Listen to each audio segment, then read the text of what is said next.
ya. Disesuaikan aja. Ini mungkin kita tes APD yang lengkap aja sesuai standar. Tapi kalau sekiranya sesuaikan dengan kondisi, tumpahannya juga ini disesuaikan nantinya dengan penyerapnya. Karena ini kan mungkin tumpahan skala kecil ya. Nanti kalau tumpahannya besar, lebih ini lagi. Jadi nanti saya jelaskan lebih lanjut. Sedikit, nggak usah APD lengkap. Nggak usah APD lengkap sebenarnya. Kalau tumpahannya kecil begitu, nggak usah sampai. Kalau sekiranya nggak memerlukan nulis cup itu ya nggak usah. Tapi apron, handscoon dan ini ya wajib ya masker.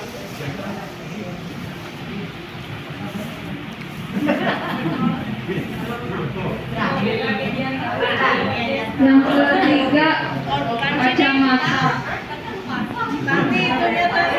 Masker dulu jangan terpakai. Kan karena maskernya terpakai jadi lupa disebutkan. Yang terakhir handscoon.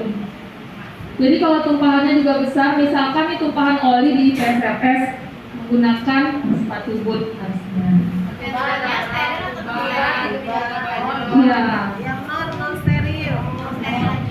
Kalau sebenarnya kalau ini lebih yang rumah tangga sih sebenarnya handscoon sarung tangan yang rumah tangga sih yang lebih. Dan ini 2 lapis handscoonnya. Handscoonnya 2 lapis.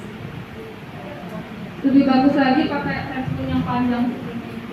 Yang rumah tangga yang kuning itu.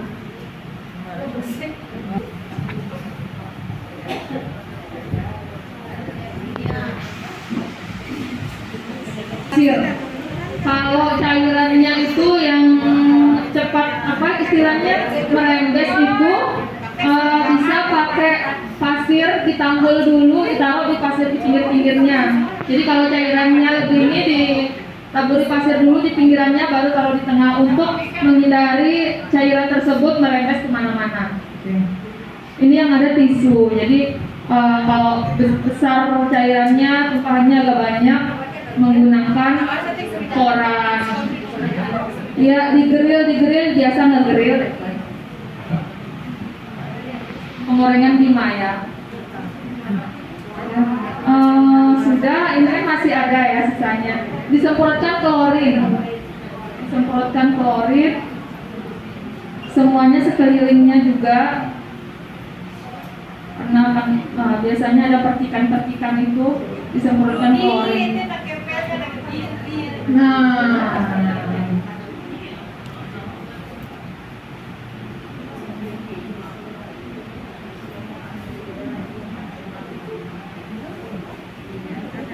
Ditaruh, nanti diamkan 5 menit sampai 10 menit.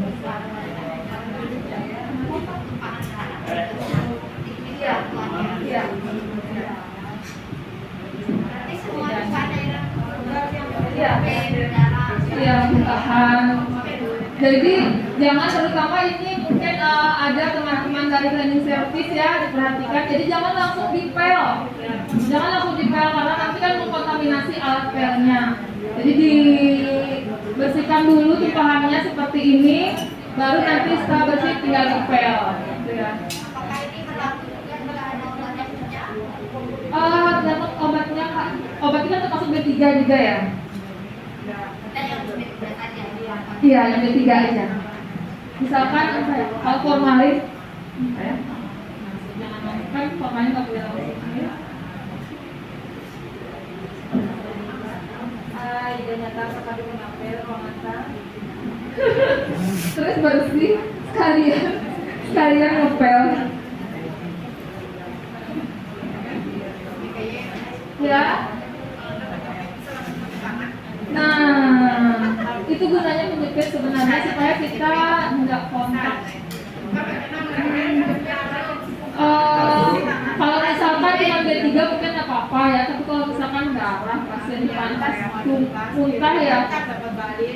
Kalau mau pakai tangan. Kayaknya nggak ya. Izin nanya, ini kalau di OKA tumpahan darah itu tidak terlokalisir jadi satu. Ya, banyak ya. Bisa jadi dia searea meja operasi. Nah, apakah nanti prosesnya kedua ada sahabat saya CSR. Jadi apakah beliau akan tetap menggunakan penggorengan ini atau Astaga Pak Haji. karena luas areanya besar loh ya. Iya. Jadi kalau kecil nggak masalah. Sementara kita nanti di belakang ini sudah nunggu untuk ronde yang kedua untuk integrasi. Kelamaan ya. Ya, yang kedua, apakah di OKA itu kita tidak hanya darah, ya bisa terjadi feses, bisa terjadi muntah. Kalau kita melakukan kolostomi buat buang perut di sini, biasanya feses itu tidak bisa kita hindari. Atau pasien-pasien yang dilakukan SAB biasanya dia terkontrol, biasanya TAB-nya banyak. Apakah juga menggunakan ini? Oh, Ya ini dari PPI ya sekalian. Baik, Pak Haji, pertanyaan yang bagus ya. kenapa itu masuk? Karena kan ini kami kolaborasi PPI dari PPI. Sebenarnya ini kan spill kit tujuannya untuk tumpahan. Sebenarnya harus pakai spill kit dulu, baru dilakukan pembersihan seperti biasa, gitu. Masalah lama dan tidak lamanya itu kan setelah operasi pertama dan kedua itu harus ada jeda. Jadi mohon kalau emang ada tumpahan banyak seperti ini, lakukan jeda untuk operasi keduanya. Jadi dekontaminasi dulu ruangan, ya Mbak CSP ya. Baru selanjutnya ya Mbak Susan, baru selanjutnya masuk operasi yang kedua seperti itu. Kalau masalah kok kelamaan ini, ya itu sudah risiko. Jadi untuk menghindari kontaminasi lagi gitu Pak ya. Ya apalagi feses. Maksud saya begini, darah itu kan banyak nih. Iya. Ya. Berarti Mbak Susan nanti akan begini-begini gitu maksudnya.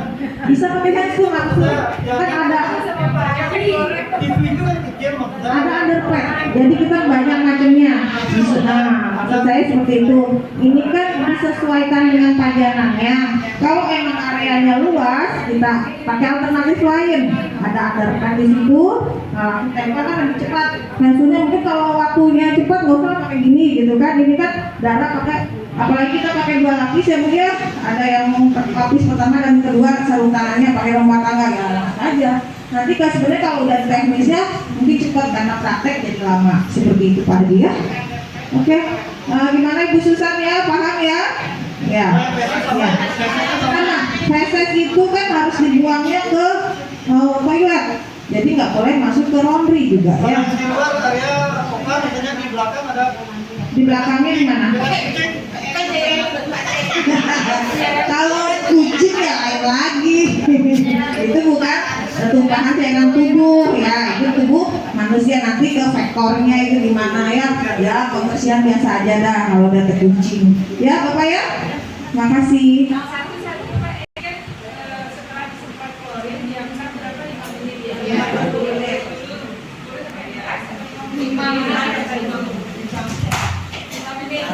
Setelah 5 menit itu baru kita letakkan tisu. Soalnya tadi begitu sempat keluar belum 5 menit udah langsung letakkan tisu. Nah, karena kan kalau logikanya saya begitu disemprot letakkan tisu, walaupun nunggu 5 menit baru serap tisu, gitu belum benar-benar membersihkan cairan itu. Nah, langkah sebenarnya itu setelah 5 menit baru kita taruh tisu. Sama begitu langsung. Ya, ditunggu dulu baru dapat tisu. Kalau kita nunggu 5 menit lama. Jadi seperti yang sebelumnya saya katakan tadi, sesuaikan dengan kondisi. Tisu ini cuma alternatif. Kalau kita pakai tisu juga untuk tumpahan yang banyak kan nanti diprotes lagi, boros. Jadi gunakan apa yang sekiranya misalkan koran, pokoknya yang menyerap contek. 5 menit dulu baru. Mungkin kalau kayak di OKA yang kejadiannya kayak tadi, ditangani dulu yang bagian besarnya itu, nanti disemprot, nanti baru setelah itu dipel. Ya sampai ini sudah selesai. Kenapa? Sekarang untuk alatnya dimasukin, ini akan direuse ya, atau dimasukin ke plastik yang satunya lagi. Terus untuk APD, kita buka APD, buka handscoon dulu yang lapisan luarnya dibuang. Setelah itu apron. Ya ini plastiknya nanti juga bisa disesuaikan, tergantung kondisi di ruangan. Karena ini kita cuma praktek aja.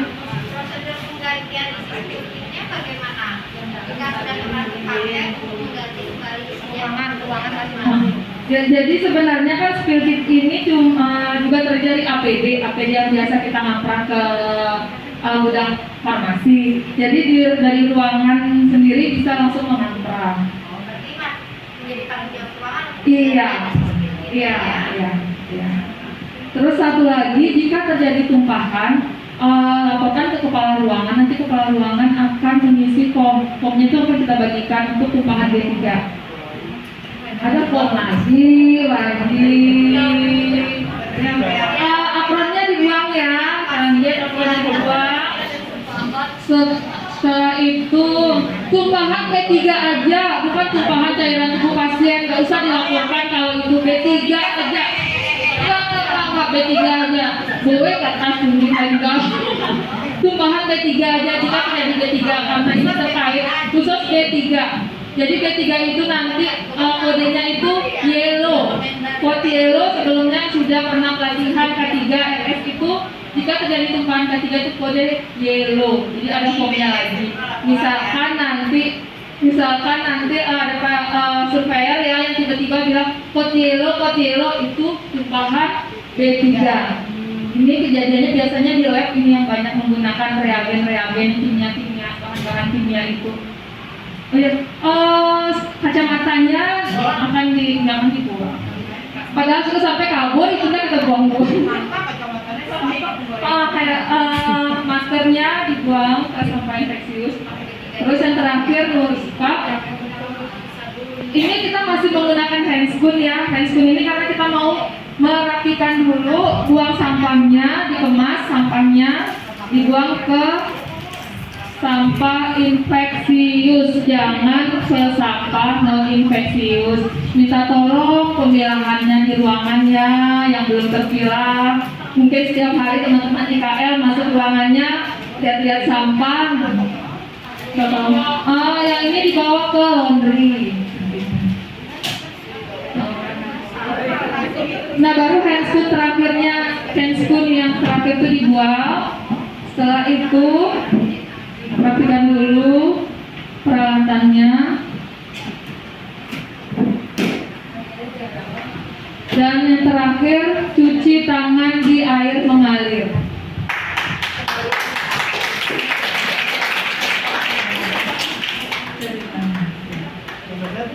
Sudah selesai. Ulang.